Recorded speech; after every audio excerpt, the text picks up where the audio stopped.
of rape and murder, but also had outstanding warrants for numerous other parole violations. Unfortunately, by this time, Henry was out of Sheriff Conway's jurisdiction. The other parole violations, by the way, might not seem important, but they kind of are. Because, like they got Al Capone on a tax evasion, even though they couldn't get him for anything else. Maybe think about it. With his money running out and anxious for work, Henry actually returned to Hemet, California to see Jack Smart, Granny Rich's daughter's husband. So somewhere along the way, Jack's wife gone up to check on her mum, Granny Rich. In the meantime, they must have crossed paths. They must have, maybe, I don't know the different routes, but in some way, he goes down, or up, I don't know which way it is. He goes down to go and see Jack Smart. He has no idea that Granny Rich has been reported missing at this point. Yeah. And he thinks he's gotten away with it. Henry Henry arrives at Jack Smart's house, and Jack welcomes him into his home without indicating that anything was amiss. But later that same evening, Jack telephoned his wife, who was still up at the other place, and let her know, well, this fucking dickhead's down here. What should I do? Sheriff Conway had already put a trace on the vehicle that Henry had taken from Reverend Moore. The California Highway Patrol later found the car abandoned outside of Hemet and called Sheriff Conway's office. Sheriff Conway had the vehicle impounded and asked the California police to arrest Lucas as a material witness in a murder. Later the same day, the police went to Jack Smart's antique shop and took Henry Lee Lucas into custody. But whatever evidence they actually had wasn't enough to stick, and Henry walked free. Oh, at that fuck. point.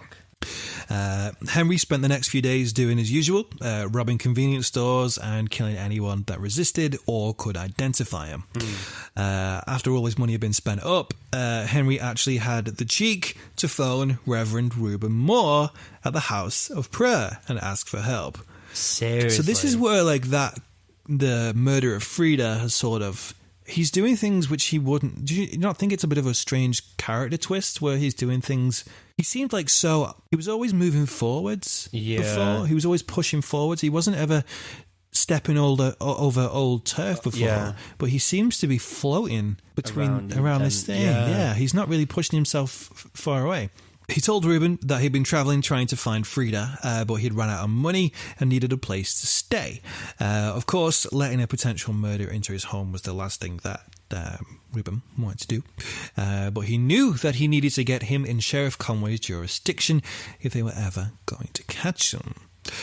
So he agrees. Does that make sense? I hope he tells the cops, though. Right. Well, we'll get to that now. Several days later, Henry Lee Lucas returned to the ranch and was greeted by Reverend Reuben Moore and Sheriff Conway, who promptly made an arrest. So he was waiting for him, bitch. See, I did it again. See? It's a culture page. The only thing they had at the moment to arrest him on, though, was the theft of a car that he'd stolen in Maryland.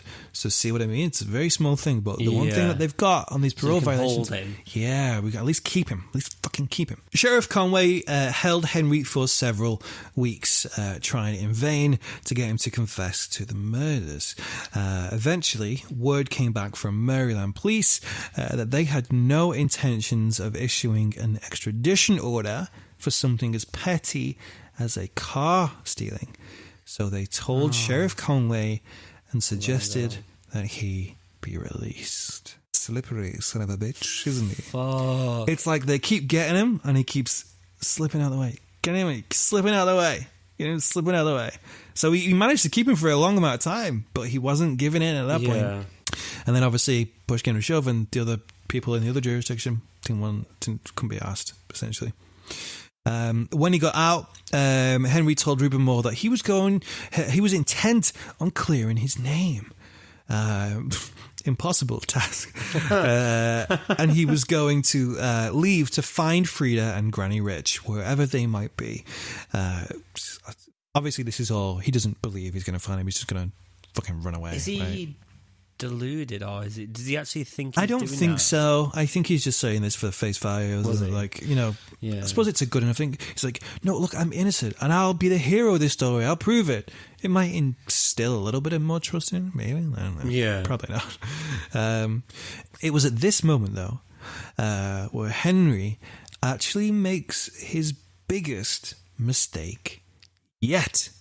So obviously, he's been a slippery dippery so far. They've not been able to catch him for anything.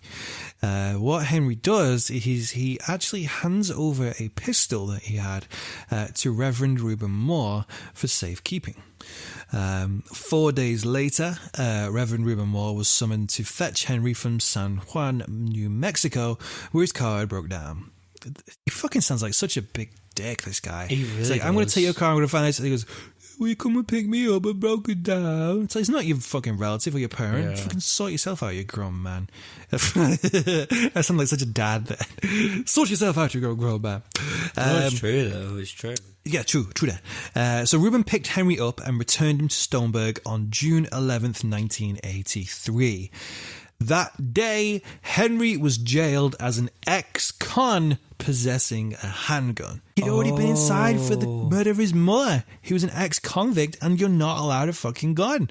And he had a gun. The smallest little thing. That is good. The smallest little thing, man. You know, like, you'd expect them to be found over a body or something dramatic, but it's those tiny little details, those little baby details that will fuck him up. Fuck you up. Just like Alka fucking Pone.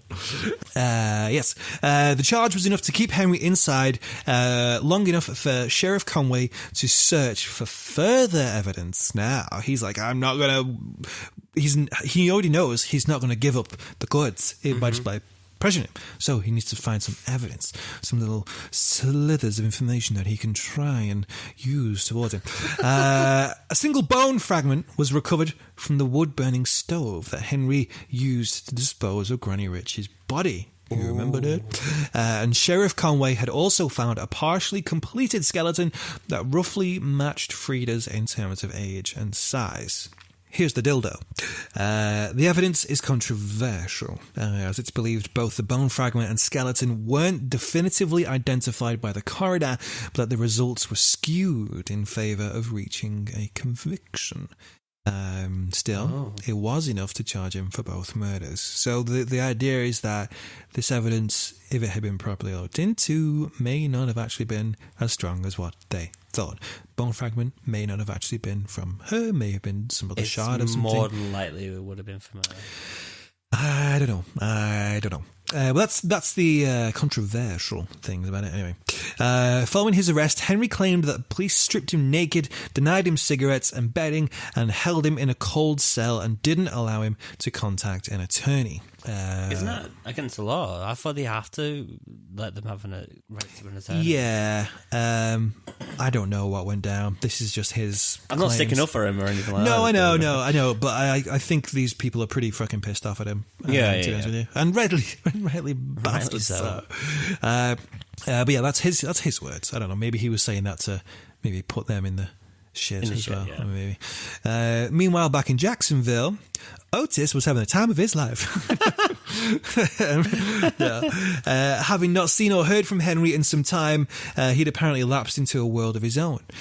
He knew Henry was going away, but like I said, they planned to meet up later on. Yeah. But had no idea that he was going to meet up with Frida, and felt pretty betrayed that he'd effectively been replaced by her. He wandered around places, wanting to forget about the whole situation, and reportedly killed along the way, apparently claiming 9 victims in 6 different states between January 1982 and February 1983. Oh my God. On May 23rd and 31st, 1983, 2 houses were burned in Otis's Jacksonville neighborhood, where teenage accomplices of his pointed the finger to Otis on June 6th, which was 5 days before Henry's arrest. So he gets arrested for these arsons on 5 days before Henry. How coincidental is that? Yeah, they're both just within a week. Yeah, within a week of each other, they both get arrested, but completely separate situations. Yeah. So Otis freely confessed to setting an estimated 40 fires over the past 2 decades. Why did he do that? I don't know. I don't know why he just openly confessed about it. Maybe he felt lost. Obviously, he'd lost his best friend and like what he may have thought of like his boyfriend was Henry, maybe. His niece is gone. He's got no one. He's just wandering around aimlessly. So maybe he just thinks, fuck it, it's my time. Maybe. Oh. I don't know. I like our noses. I go, maybe. That's how I heard it. But 40 fires over 2 decades. Convicted of second-degree arson, he drew a term of 20 years in prison. On the morning of 15th of June 1983, Henry Lee Lucas is heard screaming from his cell, allegedly claiming to see a white light. When the guard on duty goes to check, Henry states, "I've done some pretty bad things." To which the guard replies, "If it's what I think it is, Henry, you better get on your knees and pray." That day, Henry Lee Lucas makes a full confession. Fuck off. Really? 100%, baby. Why? Because He's he's seen this white light. he's obviously got some sort of, I don't know. If he's, I don't know why he makes a full confession about the white light. Maybe he has some, maybe it's at the point where he just goes, it's my time, I fucking killed the girl I loved or something, maybe, and it's in a turmoil, maybe. I don't know. I find it really bizarre, though. I really do. For him to go from one side saying, I'm going to clear my name, I'm going to find Frida, I'm going to find Miss Granny Rich, to then being put in jail and then seeing a white light, which is bizarre, and then confessing. I'm just like, what? I guess the other thing, if we are to believe Henry's sort of allegations that they weren't giving him food or water or cigarettes or comfortable bed, he could have gone a little bit, he's already tapped. quite a lot loopy, but he could have gone even more so, maybe. So Henry's made his full confession, and on April 28th, 1984, Ottis Toole is convicted in Jacksonville of setting the fire that killed 64-year-old George Sonnenberg in January 1982. So obviously they're going through all these arsons which he's admitted to doing, and in one of them, someone's died. Sentenced to death for that particular crime. He was indicted 1 month later for the murder of 19-year-old Ada Johnson in Tallahassee during February 1983. Conviction on that charge brought a second death sentence, but apparently both were commuted to life imprisonment on appeal. From what I could see, it was I think it was George Bush Sr.? Would have been around about that time, I think he changed the law at this point for the death sentence in this particular area, right, which meant that they weren't getting a death sentence. They changed to life imprisonment. Okay. I saw some people say it was appeal. So most people saying it was George Bush Senior. So it could have been an appeal, or it could have been law. It could have been the appeal going on, and then the law changed midway through, maybe. I don't know. It's one of them. But either way, they didn't get that sentence. In 1991, Ottis Toole pled guilty to 4 more slayings in Florida, receiving a superfluous quartet of new life sentences. So he receives a whole bunch of other life sentences. And this is where things start to get really tricky. Okay. Is this where the 3,000 comments were?